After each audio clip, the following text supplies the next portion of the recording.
Sejam bem-vindos ao canal, tá bom? Aqui quem fala é Fabiana Castelo Branco e hoje nós vamos discutir sobre redação nota 1000. Isso é uma aula disciplinar de língua portuguesa e sociologia, tá bom? E aí a gente discutindo sobre redação, a gente vai discutir justamente, primeiramente, a estrutura geral. A gente sabe que a redação ela tem que ter 3 tópicos, né? A introdução, o desenvolvimento e a conclusão. O que é que nós escrevemos na introdução de uma redação? Na introdução, a gente define o tema e o recorte do tema que será esboçado. Por exemplo, se eu vou trabalhar o tema Brasil e suas consequências para a sociedade, né? Então, a definição do tema isso é algo totalmente importante, porque toda a redação vai ser escrita em torno, tá bom? Desse tema, tá bem? E aí, a gente vai ao desenvolvimento. O que é que a gente escreve no desenvolvimento? No desenvolvimento, a gente argumenta e contra-argumenta, certo? Fatores do nosso tema, né? Por exemplo, se eu estou falando sobre Brasil e suas consequências na sociedade, eu vou falar das leis do Brasil, casos recentes sobre o tema, né? Discutir autores ou historiadores ou teorias que já discutem o tema, tá bom? E no final, eu faço a conclusão, né? Eu fecho o texto com o lançamento de uma ideia que prioriza a melhoria das questões apontadas, né? Como, por exemplo, eu vou fazer uma maior intervenção, né? Eu vou fazer uma intervenção discutindo quem é que vai intervir, né? Eu posso utilizar organizações internacionais, revisão de lei, abordagem, temas de escola, outras coisas, tá certo? É nessa conclusão onde a gente faz o processo de intervenção, tá bom? O texto dissertativo argumentativo, esse tipo de texto, como principais características, tá bom? A apresentação de um raciocínio e a defesa de um ponto de vista ou questionamento de uma realidade. É aí que o autor, no caso vocês que vão escrever, vão utilizar fatos, características e dados para desenvolver ou justificar essa realidade, tá bom?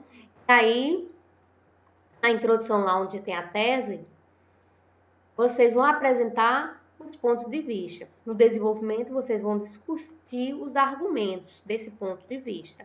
E na conclusão, vocês vão fazer a proposta de solução, tá certo? Lembrando que na redação também é considerado, é levado e avaliado, tá certo? Os conectivos que você utiliza. E eu fiz aqui uma listinha com alguns conectivos que você pode utilizar em introdução, desenvolvimento ou conclusão. Na introdução você tá uma vez que, visto que, cogita-se que, ou comenta-se que. No desenvolvimento dessa forma, assim, além disso, pode-se mencionar, todavia, de início, deste modo, né? Na conclusão, entende-se que, em virtude dos fatos mencionados, logo, é necessário que, tá bom? Então, tudo isso é levado em consideração.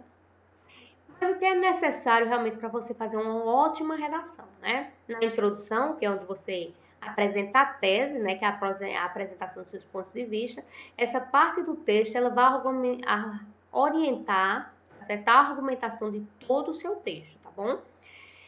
Até a intervenção deve ser em cima da tese, tá bom? E é na tese que vocês vão mostrar a problemática do texto. Lembrando, gente, que para um texto ele ser coerente e coeso, ele tem que estar todo interligadinho. Por isso que a gente diz aqui, a tese vai definir todo o texto. Porque se não tiver, tá certo? Você não está com um texto coeso nem coerente. Tá bem? E aí, o que se precisa fazer no desenvolvimento, né? No desenvolvimento, tá certo? Você vai desenvolver, tá certo? A ideia da tese. Nessa parte da redação, que você vai desenvolver a problemática exposta na tese, defendendo o seu ponto de vista com argumentos validados. Aqui você pode utilizar estatísticas, tá bom? Tá bom? Aqui você também vai utilizar nomes de autoridades, teóricos que já discutem o tema, tá bom? E a partir daqui, tá certo? Na redação Enem, já se faz essencial, certo? Que se apresente os conectivos, tá bem? Na introdução, por mais que eu tenha dado assim orientações de conectivos, mas não é obrigatório.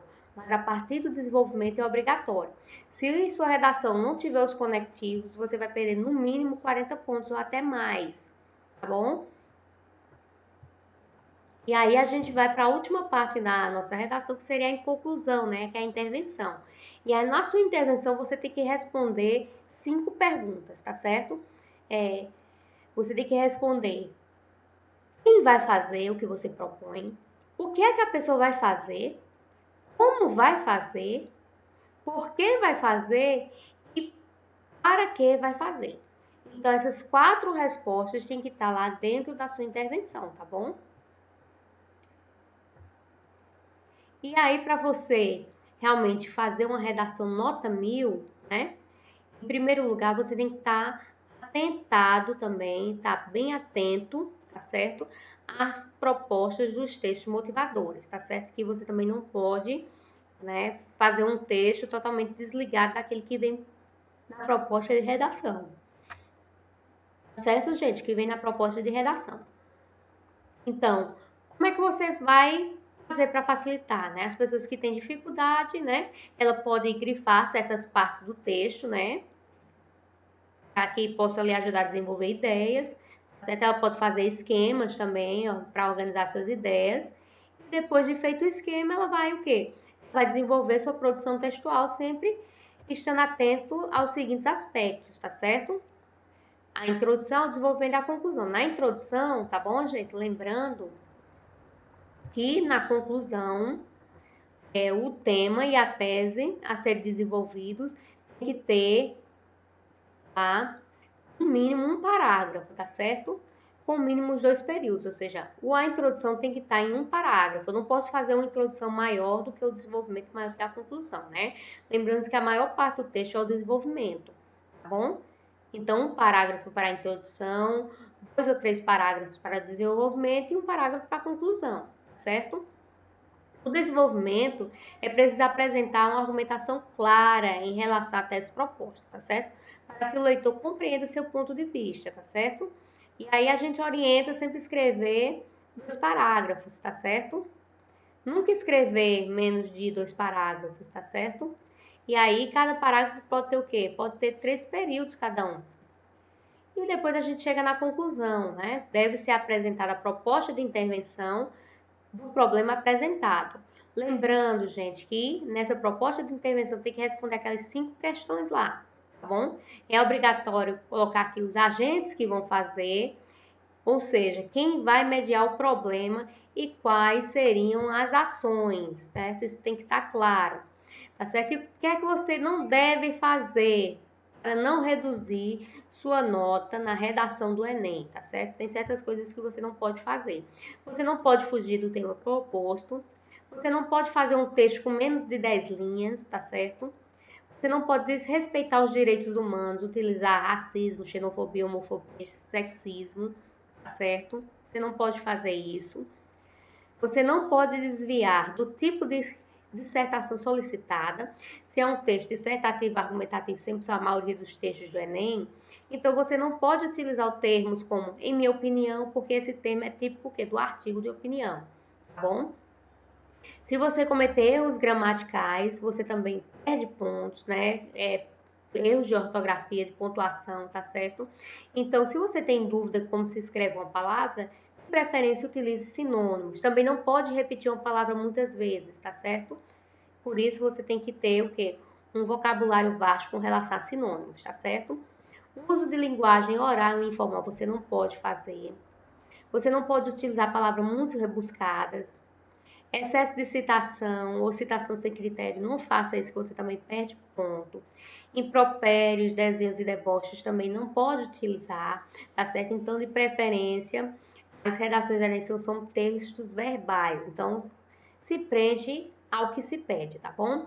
Radicalismo como expressões como nunca, sempre, jamais, também não utiliza, visto que nada é 100% garantido, né? Tudo pode ter uma falha.